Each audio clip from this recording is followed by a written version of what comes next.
खरीप 2025च्या पीक विम्याची रक्कम जर 2 शेतकरी असतील, बांधाला बांध लागून असेल, तर त्या शेतकऱ्यांना पीक विमा वेगवेगळा मिळणार का? प्लस 2 महसूल मंडळामधील रक्कम हेक्टरची वेगवेगळी असणार की एकच असणार? प्लस 2 तालुक्यामधील सर्कल वाईज पीक विम्याची हेक्टरी रक्कम एकसारखी असणार की वेगवेगळी असणार? या सर्व गोष्टीची माहिती आजच्या व्हिडिओच्या माध्यमातून आपण घेणार आहोत.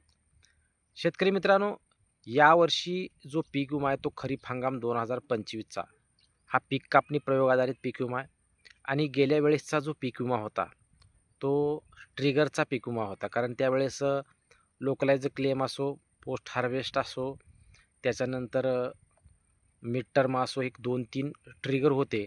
आणि या ट्रिगर 3 असल्यामुळं वैयक्तिक पीक विमा आपल्या प्रत्येक वेळेस मंजूर होत होता. जर बांधाला बांध लागून जर एखाद्या शेतकऱ्याचं जर नुकसान झालेलं असेल आणि त्याच्या बाजूच्या शेतकऱ्याचं जर नुकसान झालेलं नसेल, तर बांधाला बांध लागून असणाऱ्या शेतकऱ्याला 100% नुकसान झालं असतं, 100% नुकसानीची भरपाई अगोदरच्या पीक विम्यामध्ये होती. आणि यावेळेस जरी 100% एखाद्या शेतकऱ्याचं 10 शेतकऱ्याचं नुकसान झालं असेल, एकूण शेतकरी जरी 100 असतील आणि 10 शेतकऱ्याचं नुकसान 100% झाले, 50 शेतकऱ्याचं नुकसान 80% झाले आणि एक 20-30 शेतकऱ्याचं नुकसान हे 30-40% झाले, तरी या सर्व शेतकरी हे या पीक विम्यामध्ये समान असतील. आणि जी हेक्टरची रक्कम आहे, ती हेक्टरची रक्कम जितकी मंजूर करण्यात आली आहे तितकीच रक्कम ती सर्व शेतकऱ्यांना मिळणार आहे. कारण जर हेक्टरला एक 20,000 पीक विमा जर मंजूर झाला, तर हेक्टरी 20,000प्रमाणे उर्वरित जे उदाहरणादाखल आपण 100 शेतकरी दिले होते, त्या 100 शेतकऱ्यांना हे 20,000 हेक्टरीप्रमाणेच पीक विमा मिळणार आहे. मग त्या 10% 100% नुकसान झालेल्या शेतकऱ्यांनाही 20,000 प्रमाणेच मिळणार. ज्याचं 50% नुकसान झाले त्यालाही 20,000 प्रमाणेच मिळणार. आणि ज्याचं 20-30% नुकसान झाले त्याही शेतकऱ्याला 20,000 प्रमाणेच पीक विमा मिळणार. त्यामुळं गेल्या वर्षी काय झालं, बांधाला बांध लागून असणाऱ्या शेतकऱ्याला हेक्टरी 50,000 रुपये पीक विमा मिळाला. 50,000 रुपये एकूण पीक विमा मिळाला. परंतु त्याच बांधाला तोच शेतकरी, त्याचाच भाऊ असो किंवा भावकीतला असो, जमीन तेवढीच असताना त्या शेतकऱ्याला 5-10 हजार पीक विमा मिळाला. तर ही जी तफावत होती ती फक्त ट्रिगरमध्ये होती.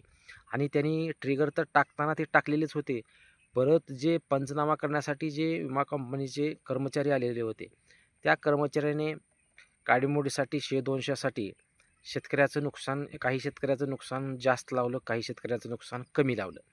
त्यामुळं कुणी 100-200च्या चिरीमिरीच्या नादापायी काहीचं नुकसान जास्त लागल्यामुळं त्या शेतकऱ्यांना जास्त पीक विमा मिळाला.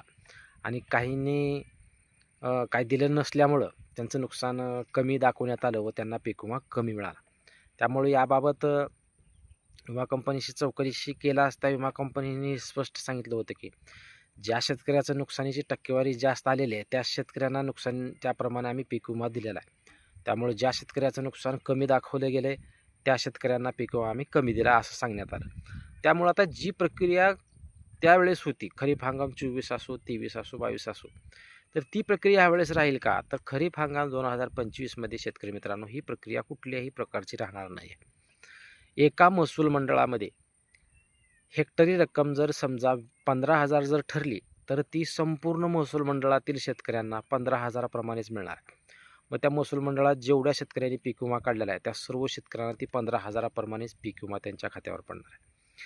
आणि जे शेतकऱ्यांनी समजा महसूल मंडळ सोडून दुसऱ्या महसूल मंडळात जर विषय घेतला, तर एका महसूल मंडळामध्ये हेक्टरी 15,000 रक्कम जर मंजूर झाली असली, तर एका दुसऱ्या महसूल मंडळामध्ये ती 15,000च्या पुढे जाऊ शकते, 17,000 होऊ शकते, 18,000 होऊ शकते, किंवा 10,000 होऊ शकते, किंवा 12,000 होऊ शकते. त्यामुळे यावेळेचा पीक विमा हा महसूल मंडळावर आधारित जर पाहायला गेला, तर एका महसूल मंडळामध्ये जितकी रक्कम आहे तितकीच रक्कम दुसऱ्या महसूल मंडळामध्ये नसणार आहे. कुण्या महसूल मंडळामध्ये 10,000 हेक्टरी पीक विमा पडू शकतो, काही महसूल मंडळामध्ये 12,000 पीक विमा पडू शकतो, काही महसूल मंडळामध्ये 15,000, 20,000 अशा वेगवेगळ्या आकड्यामध्ये वेगवेगळ्या महसूल मंडळामध्ये पीक विमा मिळणार आहे.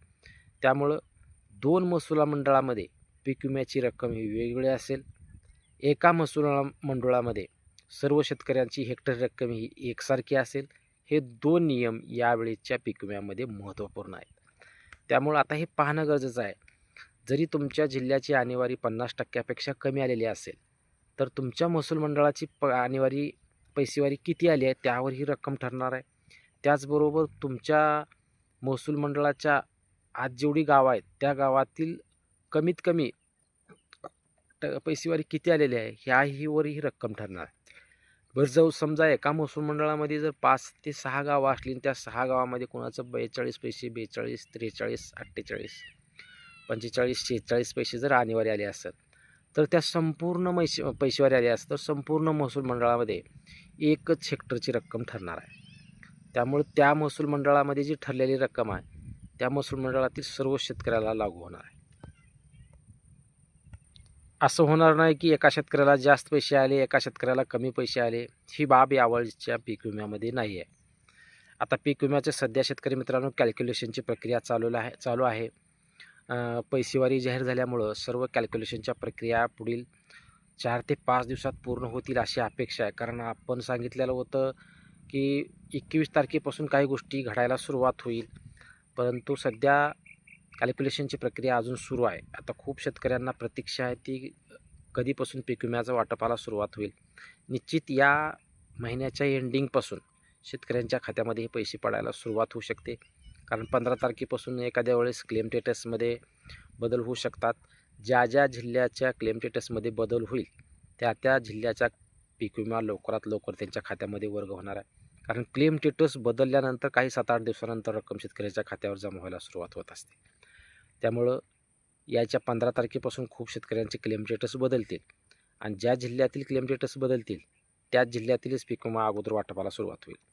काही जिल्ह्याच्या पीक कापणी प्रयोगाच्या अडचणी आहेत, काही जणांच्या प्रॉब्लेम असल्यामुळे विमा कंपनीच्या ते अहवाल यायला उशीर येऊ शकतात आणि ज्यांचं उशिरा पीक कापणी प्रयोगित झालेले आहेत, पैसेवारी अंतिम पैसेवारी उशिरा आलेले आहे, अशाही शेतकऱ्यांना जरा पैशाला उशीर होऊ शकतो. परंतु निश्चित या महिन्यामध्ये ह्या सर्व प्रक्रिया होऊन जाणार आहेत. सर्व शेतकऱ्यांना व्यवस्थितपणे पैसे मिळून जातील. आजच्या व्हिडिओच्या माध्यमातून आपण इतकंच पाहिलं की शेतकऱ्यांना मिळणारी रक्कम ही एक समान असेल का, त्याच्याबरोबर 2 महसूल मंडळातील रक्कम ही समान असेल का, वेगवेगळी असेल, 2 जिल्ह्यातली हेक्टरी रक्कम किती ठरेल, हे सर्व गोष्टीची माहिती आजच्या व्हिडिओच्या माध्यमातून आपण घेतली शेतकरी मित्रांनो. कारण गेल्या वेळेस खूप शेतकऱ्यांना काहींना जास्त पैसे आले, काहींना कमी पैसे आले, पण तसं यावेळेस घडणार नाही. हेक्टरी रक्कम जितकी ठरेल तितकी सर्व शेतकऱ्यांच्या खात्यामध्ये पडेल.